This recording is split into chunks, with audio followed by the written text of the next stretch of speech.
Panasonic automatic washing machine inverter na may error code na U14 hindi na nagagamit ni customer simula nung magka-error. Kaya ang gagawin muna natin dito ay i-deep clean muna natin, baka sakaling makuha pa sa linis. Sa ngayon nakalas na natin yung kanyang drum at kita nyo naman na kung gaano na siya karumi. Nasa 4 na taon na rin po pala itong washing machine nila at ngayon pa lang din po siya malilinis. At sana nga pagkatapos natin linisin ay magbalik normal na siya at mawala na yung kanyang mga error code.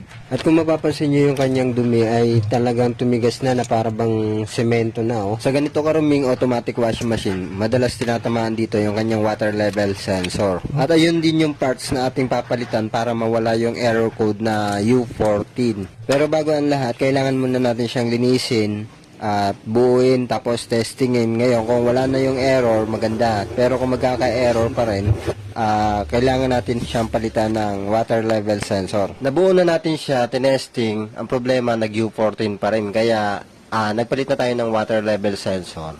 Ayan, pinalitan na natin siya ng bago. At tetestingin uli natin. Nung napalitan na natin siya ng water level sensor, nawala na yung kanyang error na U14. Ang problema, may lumabas naman na error na H12. Alam naman natin na yung error code na H12 ng Panasonic ay tumutukoy sa safety door switch. Ayan o. Kadalasan lumalabas yung H12 kapag bukas yung pinto. Hindi balanse yung automatic washing machine kapag may corrosion sa kanyang switch. Sa madaling salita, lost contact. Ayan, natanggal na natin yung kanyang safety door switch. Ayan, kung mapapansin nyo sa video, halos ang kapal na ng kanyang corrosion. Ang kailangan dito, maliha lang to. Or, kung may pamalit na bago, pwede na itong palitan ng bago. Sa ngayon, lilinisin muna natin to tapos ibabalik na natin, tapos testing uli. At ngayon nga ay naibalik na natin yung kanyang safety door switch at nasa uling bahagi na tayo ng pagte-testing.